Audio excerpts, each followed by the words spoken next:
master of rallies, the founder and ex-leader of the English Defence League, and the author of the best-selling books Enemy of the State and Muhammad's Quran. He recently took a stand, along with many companions and thousands of listeners, for free speech with the Day for Freedom rally in London. And you can check out Tommy's website at tommyrobinson.online. Tommy, thanks for taking the time today. It's a pleasure, Stefan. Always a pleasure. So let's get the behind-the-scenes lead-up, the Day for Freedom rally, what's happened afterwards, what it was like being there. For those who missed the genuine emotional experience, what was the whole thing about for you? It was about the erosion of our free speech. It was about the attack and what I'd say is the future of removing certain voices and certain political opinions from, whether it be Facebook, whether it be YouTube, whether it be Twitter. Have we froze there? No, that's right. Yeah, so that's what it was about. And what we see is we see government interference. And what I've watched for the last 12 months, I've watched where the government involved my name in the Darren Osborne terrorist trial, where in the opening of the trial, the state lied. They said that I had sent him direct Twitter messages. Now, all of this, when I look at what they were doing, it was all a build-up to remove me from Twitter. It was all to get the justification to remove me as a hate figure. Now, the new term which we see being used so often now is hate speech. No one can define what it is. No one can define what a hate figure is, but they're using it, and the pressure. For example, I've seen Labour politicians sitting with the CEOs of YouTube talking about my YouTube videos.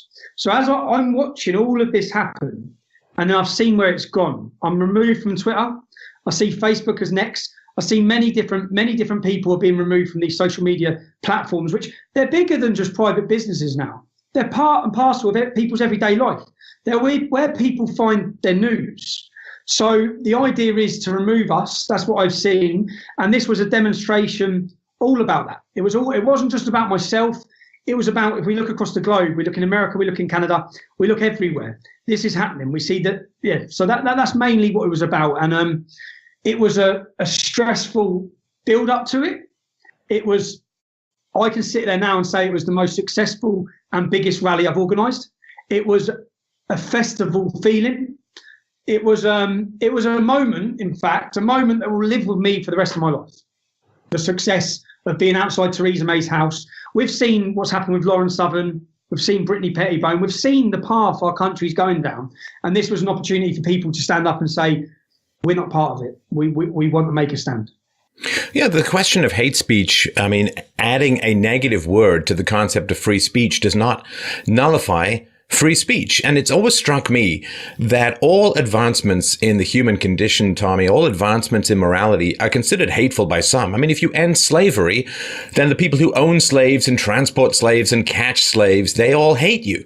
If you advance the rights of certain groups, all of the people who profiting from the diminishment of those people's rights hate you. So the idea that hate has anything to do with truth, all new truths are hated. When they said that the sun, not the earth, was the center of the solar system, people were hated for that perspective. Socrates was hated to the point where they put him to death. So the idea that calling in a tsunami of negative emotions somehow trumps reason and evidence and arguments and public declarations, it's very, very sad, because adding the word hate to something is not an argument. And when I hear hate speech, all I hear is, I hate your speech. Okay, well, if you hate my speech, engage in debate. Prove me wrong. Bring better reason. Bring better evidence. Disprove me.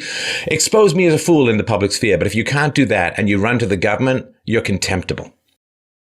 We see now that hate crimes simply mean if the person... So if I'm on a train and I look at someone and I look at them funny, if that person perceives it to be because of their race, their gender, their sexuality, their religion, that's a hate crime. I was actually arrested probably 5 years ago now, no, probably longer actually, 6 or 7 years ago. And when I got down to interview, and I was arrested on hate crime, and when I got down to interview, the part that they said, because I asked the girl who worked in the hotel, I asked her where she was from. At the end of the interview, I've gone through this interview that I've been arrested for, and I'm sitting at the end thinking, well, hold on, where was the crime there? You've interviewed me, you've asked me questions. Where was the crime? You asked her where she's from. I said, I asked a girl where she's from. That's a crime. And I wasn't charged, but I was arrested on it. Now, I spoke at this demonstration about a young 16-year-old boy who's contacted me in the last few weeks. He's contacted me because his mother has had a breakdown. His mother is emotional. She's upset. He has spoke at Speaker's Corner, the land of the home of free speech, and he has debated a Muslim there.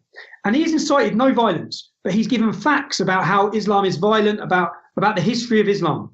Now, because of that, British counter-terrorism officials, as part of the Prevent strategy, have visited his home.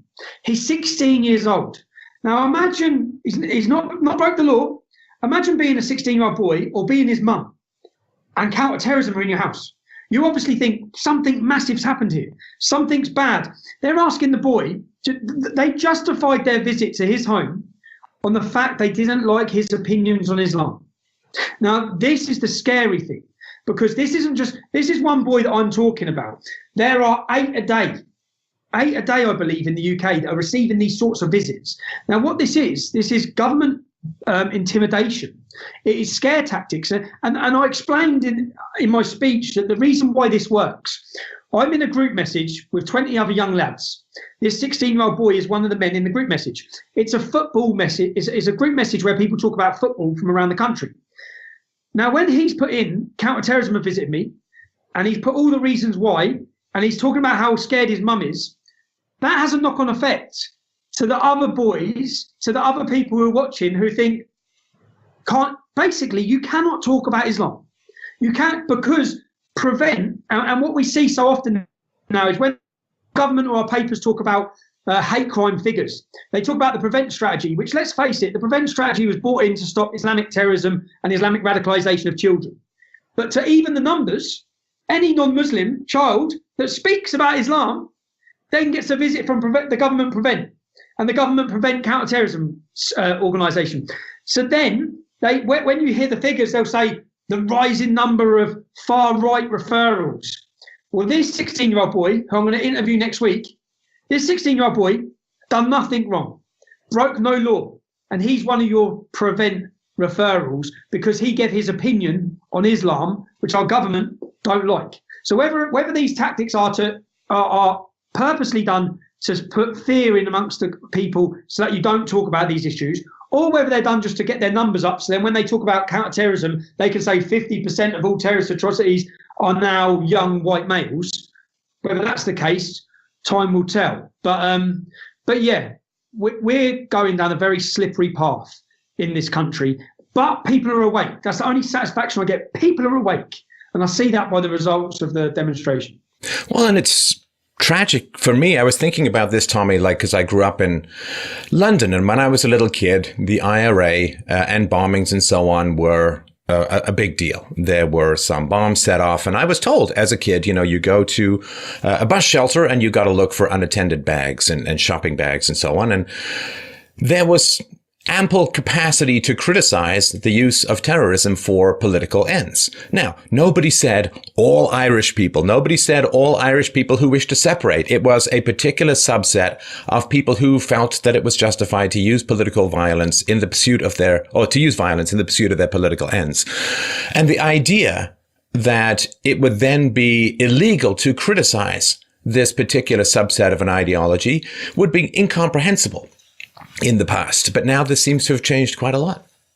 It does. My mum was an Irish immigrant to the UK, so my mum would tell me about when they travelled back home and the family would come back, the procedures, and they'd get pulled in, and I think her family, so they'd get pulled in and they'd be profiled because the certain section were causing terrorism in our country. So, and there was no massive screams or cries or people Irish people aren't wanting to bomb the UK or feeling alienated. I'm the son of an Irish immigrant. I'm not alienated. I'm English. I love the country, but that's what we see. And the problem I have is when you're identifying facts, it's not like you're slandering an entire religion without due cause. You're telling facts. This young boy is the perfect example. I had another young boy who was 14 years old who ended up having a mental breakdown.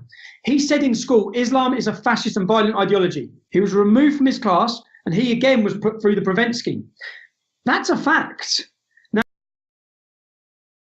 the education system want to change what Islam is. They want to change what the scripture says, but they can't. And so many more people now with access are repeating facts and looking and searching for evidence. This young boy, he's actually very knowledgeable for a 16-year-old child on this subject.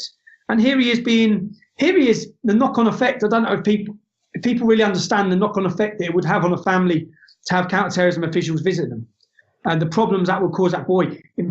Yeah, so the fact, and that is what we see. We see that if you do talk about it, I don't know if you've seen the new laws they're proposing, like they're put through this week. When I read that law, everything, it says extra years will be given in jail if the person has a high profile and a large online support base. As I'm reading it, I'm thinking they might as well call this Tommy Robinson's law, because I feel that law is being pushed forward, if it gets through, in order to arrest me. At some point, I can see myself, because I'm not going to stop identifying and telling the truth about Islam. As the laws change in this country, as they try and silence people, that's not going to stop me saying anything. So I unfortunately see that these laws, some of us, many of us who fight for the truth, will end up being subject to these laws and probably imprisoned. Well, this is the one of, just before we move on, I just sort of wanted to mention that there are, of course, as you know, some very nice Muslims who take the best aspects of the ideology and bring them to bear in their own lives. But yes, there are difficult passages and challenging passages for coexistence, and those who focus on those passages do become a challenge. But this law you're talking about is 6 years, up to 6 years in prison if you are a public figure. And of course, this is specifically designed at people on the internet because it's not going to come out of the BBC, right? So you got up to 6 years in prison for upsetting people, for offending people, for making them feel bad. And that is, that's astounding. When I look at some of the prison sentences that some of the immigrants who ended up raping get away with compared to the exercise of free speech, not incitement to violence, not incitement to hate everyone, simply identifying facts about belief systems. Yeah, about religion. And I'm just like, it's scary. To pretend it's not. Even myself, I've got 3 kids. I see myself in a prison cell. I see myself in the future in a prison cell, undoubtedly, because these laws are being brought in for people like us. That's what this is about. This is about, okay, we'll persecute them, we'll attack them, we'll let the UAF, we'll slander them. That hasn't worked.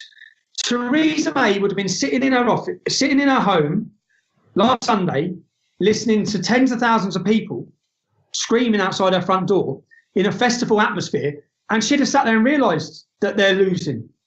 That the more they attack us, the more support we gain.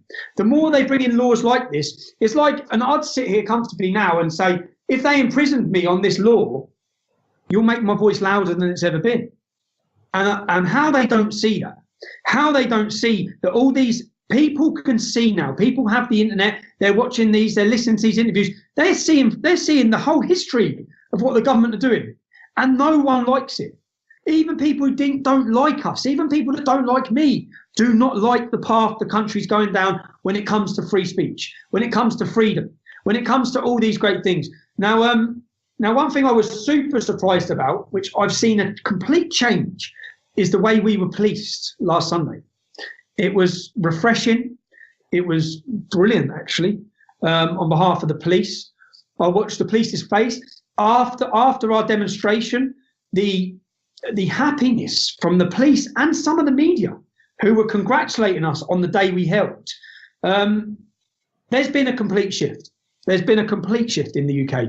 There's been a complete shift in the public. I sense that. Obviously, I walk around everywhere, so I've known the reaction I've got for 10 years. Right now, I get an amazing reaction pretty much everywhere I go. So, which I take huge satisfaction at, knowing that all the things they've done, all the money they're spending, all the laws they're bringing in, all the organisations which are heavily funded in order to work 24 hours a day to silence, disrupt and stop what we're doing and saying, it's all failing. It's all failed. Even getting kicked off Twitter, it's made absolutely zero difference at the minute. So let's talk about what you mentioned in your speech the other Sunday about taking Twitter to court. What's the reasoning behind that? So the reasoning behind that is Twitter, the headlines were that I was removed for hate. Now, what I got a 7-day ban for, first of all, was I put a tweet out that said 90% of grooming convictions are Muslim men. Okay, that's a fact. That's actually from a Muslim study, the Quilliam Foundation for Majid Nawaz, who at the time come out and publicly said you can't kick a man off or suspend him for hate when it's a fact. So what I want to do is get a court case where I will be suing Twitter, not for a lot of money, but I'll be suing them for discrimination against myself, because my solicitor believes I'll be able to prove it as well, because that was the first thing. The second thing they removed me for was I put a tweet out that said, Islam promotes killing people. Now, if I have my day in court, I'll be able to summons Muslim after Muslim after Muslim who will justify and back up the factual statements that I made. Now, what that will prove, it won't get me my Twitter account back. What it will prove, and I hope it proves to everyone, that facts are now what's viewed as hate. So this isn't just really about Twitter, because this word hate and hate speech laws, it goes further than Twitter. It's obviously Facebook, it's YouTube, it's everything eventually as the clampdown comes, but also our government's angle and the headlines. So that what I want to prove, which will be a costly court case, and I don't think I'll get my Twitter account back, but I'm not bothered about that. I'm more bothered about proving in the public's eyes that he was removed for stating facts. Because at the minute, I was removed for hate.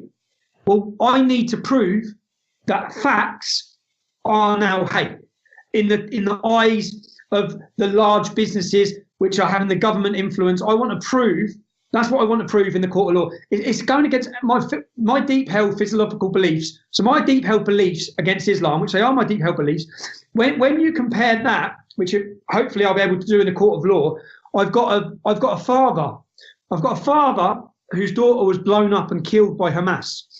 He's been tirelessly working to get Hamas removed from Twitter with zero success.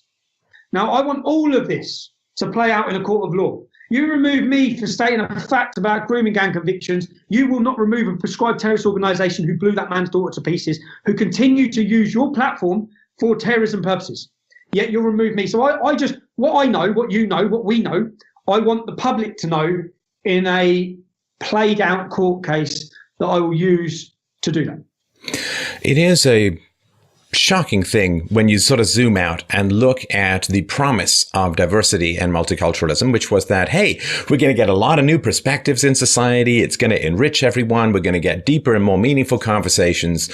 What seems to be playing out in the UK in particular, Tommy, is, well, we've got all these different groups in society now, and you can't criticize that group, and you can't upset this group, and you can't make this group mad, and you can't do this, and you could face up to 6 years in prison for upsetting people by stating, as you point out, facts which can be empirically supported.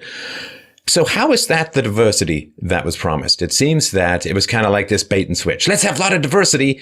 Oh, now you might have to go to jail for criticizing groups. It's like, that's the exact opposite of what was promised. But I guess, it's just another government program. When's it going to produce what it says it will?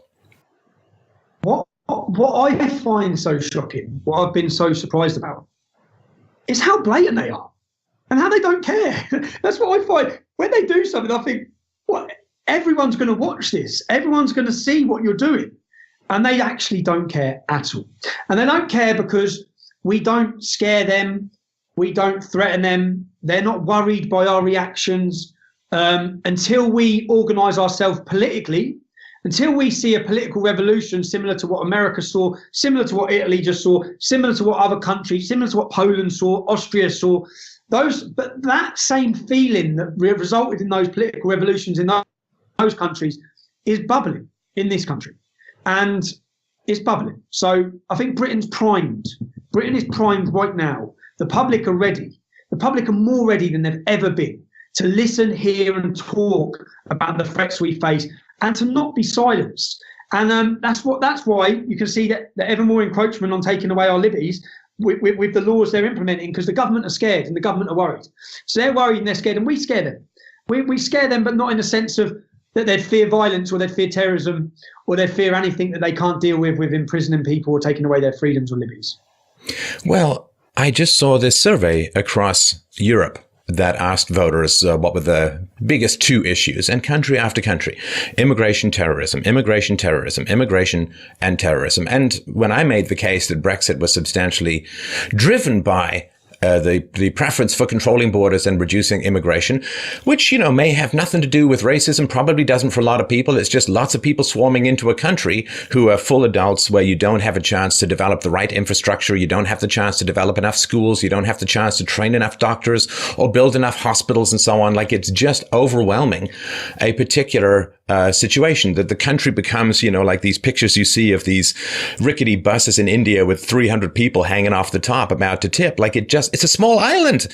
People don't understand how England can fit inside of Lake Ontario. It is a small place, and having massive numbers of people come in without the infrastructure ready to develop it is not what the people ever voted for in particular. It's not what the people asked for, and they're really trying to push back. And I think the big concern is that the internet might actually generate a political movement that listens to the population. And that is very, very important and very scary, because a lot of people who immigrate to England or to the UK do so because they like English society. They like freedom of speech. They like separation of church and state. They like all of the things that England has to offer. And if then other people who come to the country end up undermining that or changing that, well, what was the point of moving to someplace? If you want to go there, like, I don't go to a French restaurant in order to eat Tunisian food. I go there to eat French food, which these days seems to be Tunisian food. But so I think that there's this concern that the big concerns of the voters, immigration and terrorism, might actually translate into some political action, which seems to be very upsetting to the powers that be at the moment. And they want to pretend that's not the reason as well. They want to pretend that's not the reason why Brexit has come about. They want to pretend that's not why it's come about. It's come about for all these other reasons they try to put forward. If you look at the countries in Europe currently that are not infected or infiltrated with Islam, you'll see complete honesty from their leaders and their politicians. You'll see Viktor Orban, you'll see Poland, you'll see Czech Republic, you'll see Austrian leaders, you'll see these countries. Now, if Britain didn't have a 5% Muslim population and we had a 0.1 or 0.2%, like some of these other Eastern European countries, our leaders would be identifying and telling the utmost honest truth about Islam, the exact truth they've done the whole way throughout their history. Our clergy, our politicians, our war leaders, they've always identified and told the truth about Islam until the last 60 years, until the formation of the UN. We are living in the biggest era of deception that this country's ever seen. We have something and we're being told it's the complete opposite. We're actually being brainwashed into believing it's the complete opposite. But I think that when you look across Europe and you look across the countries, even if you look, they have tried for so long to make us feel like a fringe, feel extreme, feel like a fringe element. The great thing about that demonstration we held the other day was I said on stage, we are mainstream. They can pretend all they want. We are the mainstream view. The majority of people in this country have had enough. They're concerned, they're worried, they're fearful of Islam. The majority of people are not buying your lies or your education system that's telling them it's a religion of peace or telling them that jihad means struggle. The majority of people have a brain. They now have access, and they listen to a difference of opinions, which is what they're so worried about. Well, and was, I think, entirely unanticipated when all of this stuff began to occur in the post-Second World War period in the 60s, in particular, and in the 90s, when the first hate speech laws began to emerge. I think they felt, well, we can control the narrative. And then, of course, the internet comes along, upsets that apple cart, and they're kind of, I think, scrambling to control a narrative because, everybody tells you when you're growing up, well, you see, the government represents the will of the people. And with the internet, the government can actually more clearly see the will of the people, and I'm not sure they like it at the moment very much. No, they don't. And it's like if you look at everything that's happening, and the best thing that came out of Donald Trump election was fake news. That's for me, because everyone questions. In fact, they don't even think they question. They just don't believe the media anymore. No one believes the media. And we've never seen a moment like that. I remember growing up, not the distrust that is there now, not the distrust, but the the feeling towards journalists, the feeling towards the mainstream, the feeling that we know you're lying to us. I just done an interview this week with a Russian mainstream broadcaster, and I told them, I hope the people in your country don't think that the people in our country are buying this nonsense that they're telling us. I hope really you don't think we're that stupid. When you read the BBC News headlines about poisoning using a Russian nerve agent, I hope you don't think any of us believe that. We don't. The average person you speak to is not buying it. But that may have been possible. The average person probably would have bought it 30 years ago when we didn't have the internet and we're being told and conditioned certain things from the government. They don't realise now that people just aren't buying it. But the same with the whole Syria situation, that he used chemical weapons. Yeah. What, once he beats ISIS, he'll use chemical weapons on civilians, would he? At that moment, once he's defeated ISIS, they're pretty much running. The American leader of the American army says that ISIS have been defeated, that Assad has won the war. And you want us to believe at that moment he got chemical weapons out and started killing people. It doesn't wash. And I think that the best thing is videos and platforms that are creating, and I take massive satisfaction at how many there are now. I now watch so many different people, so many different platforms. I met someone today to interview who's just doing the same. So many more people. Whereas I'd say 9 years ago, it was a pretty lonely place on this subject. Well, that's true. And it's funny too, because I mean, you've been doing this for a while. I've been doing this for a while. And Tommy, I think that we are helping people to understand the nature of mainstream journalism and of the media, because if you become a relatively popular, relatively influential figure outside of the gatekeepers of the mainstream media. In other words, talking directly to the people using your webcam and all the, $20 worth of equipment it takes. Then what happens is the media wants to have a chat with you. You know how you have a really successful restaurant in a mafia neighborhood and the mafia wants to come by and have a little chat with you. Nice restaurant you got here. Be a terrible shame if something happened to it. Hey, we'd love to help give you some publicity for your channel. Why don't we have a little chat? And you have a fairly cordial chat, which seems to go relatively well. And then you read this weird Halloween masked distorted article of what actually happened. You're like, oh, they're not my friends. They're not curious. They're not very nice people at all. And so when you become popular outside of the gatekeepers, or you become popular saying things that the media doesn't like, you get a very, very clear view of the kind of people who run the media, their integrity, their honesty, their curiosity, their basic decency. And then what happens is you can help transmit that skepticism of the media that you experience as an out-of-the-box public figure. And I think that helps people, because most people, they're not going to spend time in their life being interviewed by a mainstream media journalist or going on a talk show and then finding out what they're really all about. So we can help communicate that skepticism because we've experienced it so powerfully and so directly.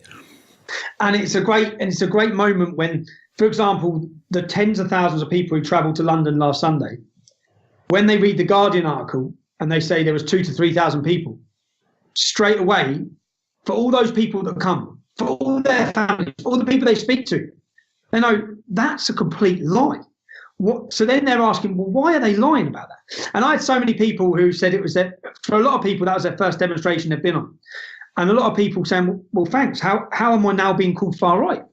I went with my children. I listened to so many different views, so many different people from different backgrounds, from different sexualities, from different everything.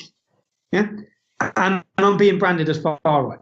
So when they do things like that, when it's clear to see, I've done a couple of ones where I've live streamed without the journalists knowing. I've done Sky and BBC, and oh my God! And as I'm sitting having a chat with them, he's actually telling me that the problem is that I shouldn't tell everyone because it's too alarming. This is a BBC reporter. I said, so what do you think I should do? If you think that me alerting people to what's happening is causing problems and frictions, he said, well, it's how you alert them, and maybe certain things you should try and rein it in. I said, you're a BBC journalist telling me that I shouldn't share the truth with people. That's where we're at it. When these things are live for people to see, as I said, yeah, the internet's a great thing. It's a bad thing and a great thing. It's a great thing because it helps us expose the journalists. And do you know what? A journalist now, when they see me, I see them turning because they know I'm going to come up and start asking them questions. And it's the simple ability to ask them simple questions. I don't even have to try. I don't have to prepare. I just ask them a simple question. And I know by their reaction and the fact that they're unwilling to talk or answer and they try and walk away, that people at home can see themselves. People can see, why is he not answering? What are they hiding? So yeah, I take satisfaction at being the enemy of the media. Well, it's funny too, because I think people follow intelligence, conviction, good arguments, passion, courage, all that kind of stuff, because that's kind of what we need always in society to help move things forward.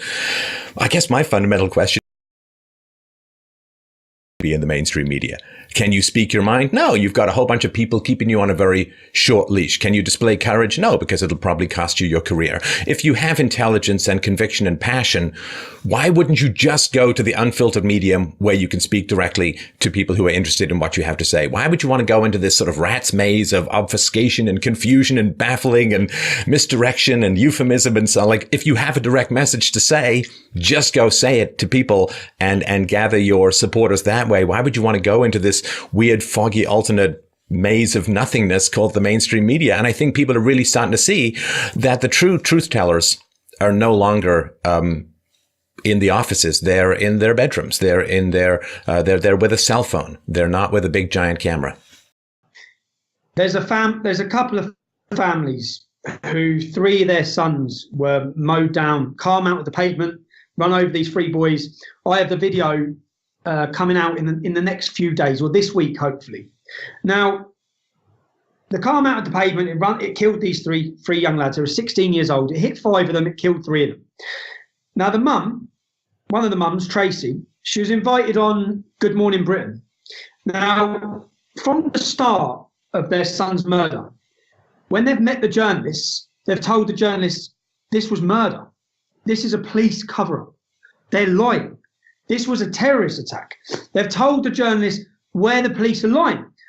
They lied about this, they lied about this, they lied about this. Now, all the way through this, I've done interviews with the family who said we'd sit there and we'd sit down and tell the BBC, this is what's happened, this is why we feel this is a cover-up.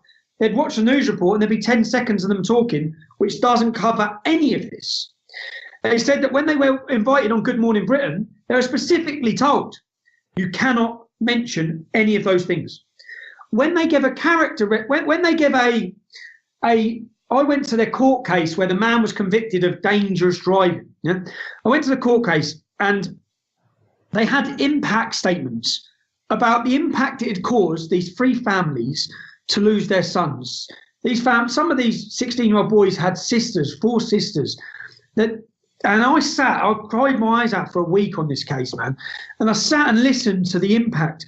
And they handed in their impact statements and they were okayed by everybody. An hour before the court case, they've been given an impact statement where if this was the bit of paper, there's only 2 lines left. Everything else has got black markers through it. You can't say that, you can't say that, you can't say that. And she said, I can't say what impact it's caused me. This is my impact statement. You're actually trying to control absolutely everything. And when it got to her giving her impact statement, she went to try and tell them, this is what's happened. And she was shut down. The court case stopped. So I've watched as, not just they try and control the narrative, even when the police, and I've investigated this case, the police have lied time and time and time again. When 3 young boys have been killed, and if you look at, this is where the distrust comes. The more, when I met with these mothers, and my heart feels for them now, because they're never going to know. They will never know, was it terrorism? Was it an accident? They will never know because an investigation was never done. No investigation was ever done. They will never get the answers to these questions. And what Tracy, the mum, said to me, since this happened to our sons, we've started looking online and we can't believe what we've found. And when I explain this in the video we have coming out, I say basically, when there was a house blew up in Barcelona. I don't know if you remember it. A massive explosion. I've got the police statement from the time. The police say it was a drugs factory. Now, a number of days later, the owner of that house took a lorry and he run people over in Barcelona. He killed 14 and injured 67. In the back of his lorry was the bombs from the bomb factory, not drug factory, but the police report, the media, everything said drug factory. Yeah. Now, 3-4 months ago, a house blew up in Leicester, in England. Now, the police report, which is all the newspapers report, said alcohol factory. 5 people were killed in the flat above. Yeah, it was a shop. It was a Muslim-owned shop. The 5 names of the people who have been charged with manslaughter because it was an alcohol factory were Mohammed, blah, blah, blah, blah, blah, Muslim names. Now, what I try and make out of this video is no one believes you. When you lied and said it was a drug factory, when it wasn't, it was a bomb factory, you've said it was an alcohol factory. Was it? You've said... Well, isn't alcohol banned in Islamic teaching? Wouldn't that be a bit of a contradiction? We had a car mount the pavement in Scotland and run over children. Within 30 minutes, the police put out a statement appealing for the car because they don't know who it was, but saying it wasn't terrorism. But you can't know that because you don't know who was driving the car. Now, this car that mounted the pavement and murdered these 3 boys within 30 minutes, which the fact when the mothers have asked the police, how come you said it wasn't terrorism when you hadn't investigated anything? The driver was in a coma. Our boys were dead and dying, and you put out a statement in the media saying it wasn't terrorism. How come? And the police would say, "Oh, we're sorry about that. We're sorry about that." And so I feel so much for these family because the amount of lies they're reading about Telford, they're reading about Rotherham, they're reading about everything. They're seeing the lengths the police and government go to hide and suppress this, which in turn has completely convinced them that their children were murdered in a terrorist attack. That is a complete cover-up. And they have no reason not to believe that because of the lies that they've been told. They've been told that when their children were murdered, they got told that the driver was born in the UK. They get to the court trial and find out he comes to the UK 8 years ago. These little lies, why? Why have you lied to us?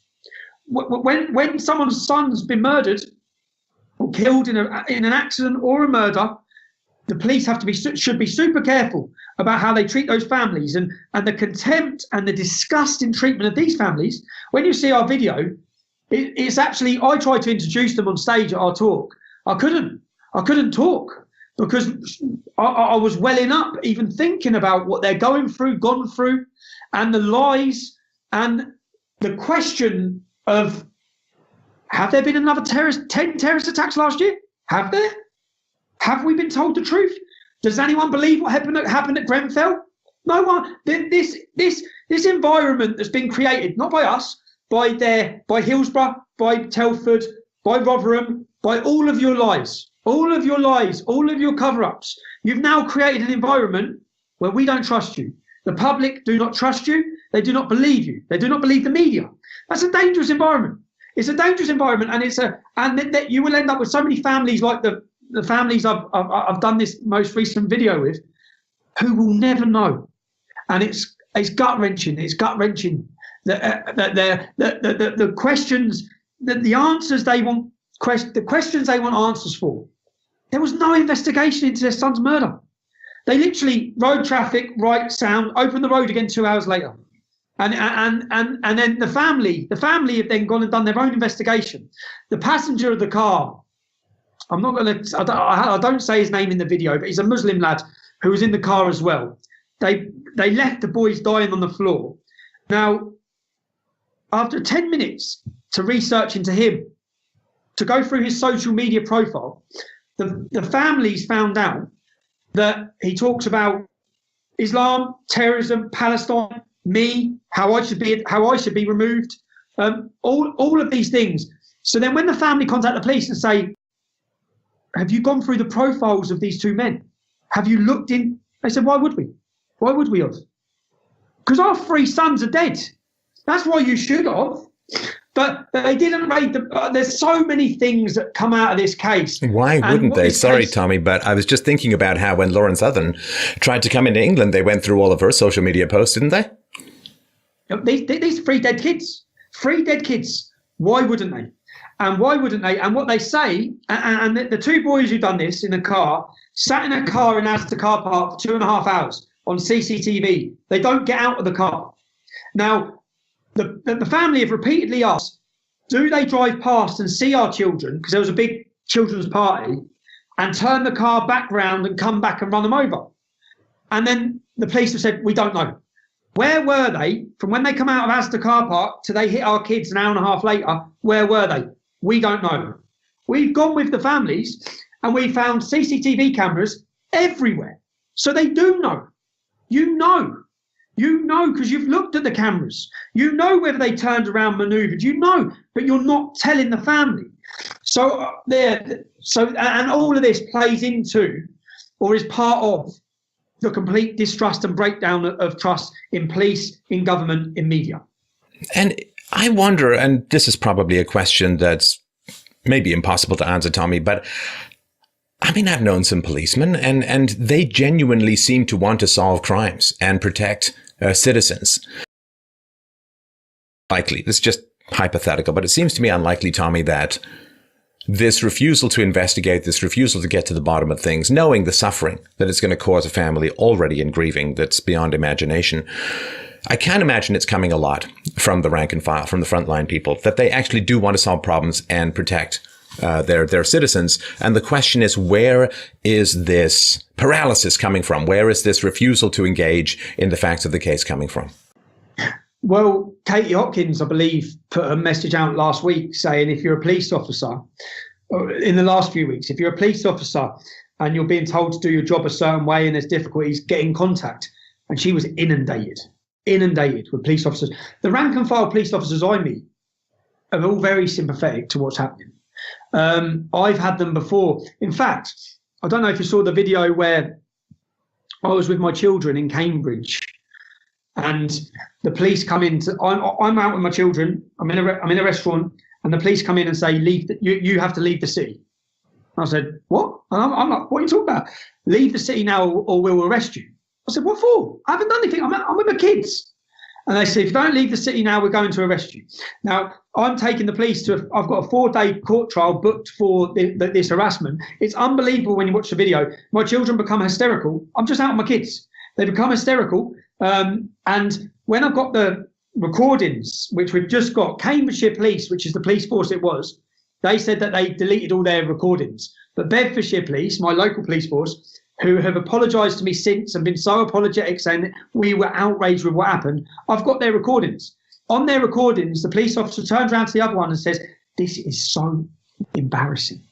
So he was so aggrieved with what he was having to do. And I've got him on tape saying it. I've got the statements from them saying how it didn't have to happen, it shouldn't have happened.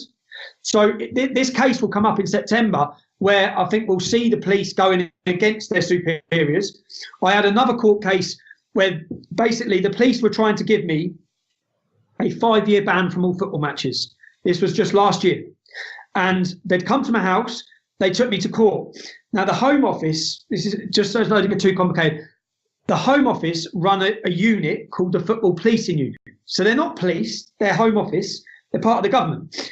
Now, when they got to court, the leader of that police unit, the Football Policing Unit, stood up in court and said, we need him banned.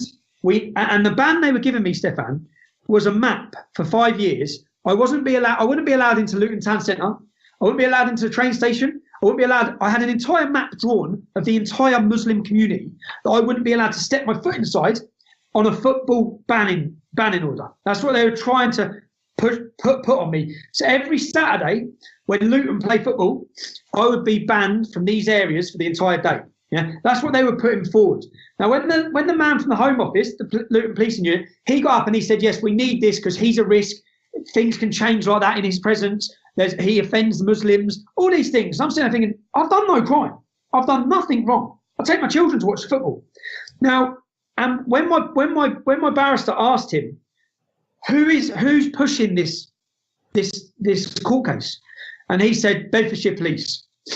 When we got Bedfordshire Police, my local police force, up in the dock, they got the head of the hooligan unit, who's an intelligence-based police officer, up in the dock, and they said to him, we asked him, because I knew on oath, and I thought I knew he'd go with his heart, and he was asked, do we need to ban Tommy Robinson? Is he a risk for your police? And he said, no. And the whole court just went silent. And he said, okay, so what are we doing here? have you, and bearing in mind the head of the policing unit has just lied on oath. He said that Bedfordshire Police were bringing this court case against us. So then they asked the lead officer from Bedfordshire Police, why are we here? He said, we've been forced to do this. And then the judge straight away just said, whoa, stop the case. And if you look at the judge's summing up, what went out in the papers, the judge said this was cagey, dishonest, a case brought against me because it wasn't brought against me by the police. This was the football policing unit who are the Home Office. They're the government. Now, he went against them, and this is all going to play out in my next court case in September, which, again, they've given us costs of 45. But this is what they tried to do to stop you doing it. Because in this court case, I've got both. I've got the fact that the man lied on oath and said that it was Bedfordshire Police. It wasn't. All of this is going to be played out again. So the rank and file police officer, that police officer, when he stood up and said, no, he's not a risk, restored my faith in police, because I just expected everything to be a stitch up. He really put his job, his reputation on the line to tell the truth. And I think so many police now, I see by the reaction I get, I see by the reaction of the police officers who we worked with in the build up for the London demonstration, a lot of them are feeling it as well. And a lot of them are not happy with how they're being told to police things, whether it's common purpose, whatever reasons, whether they're scared.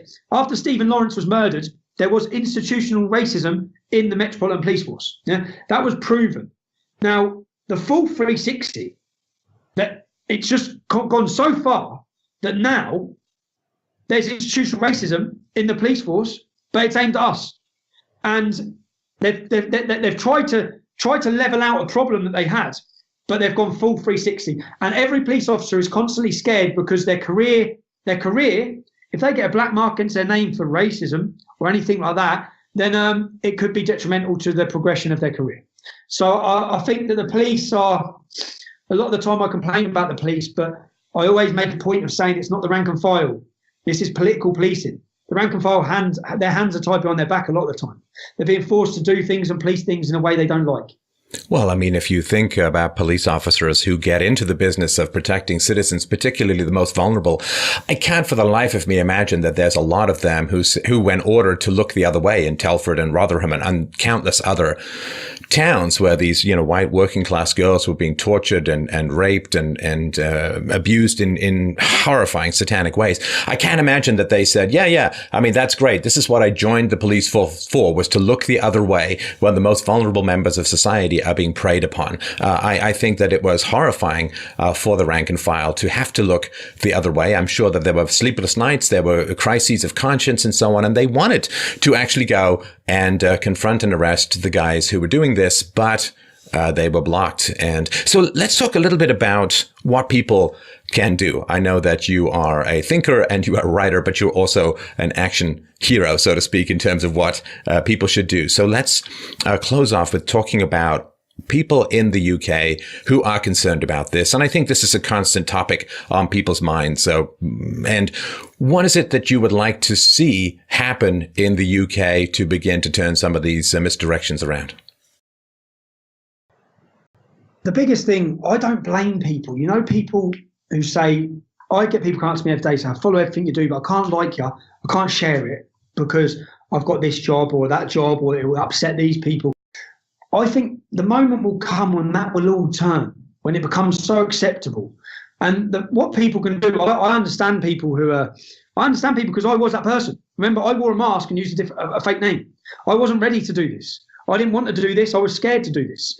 I was one of those people.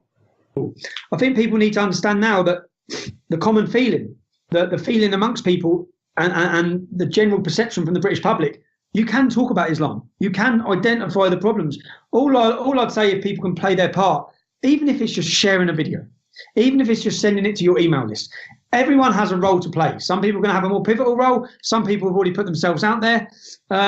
My issue would be my tactics have been the whole time, if you're morally right, if what you're doing is morally right, even when I broke the law, and I've known I'm breaking the law, even when I went to America and I illegally entered America, I thought, if I'm morally right in what I'm doing, if the reason for me doing this, then do it.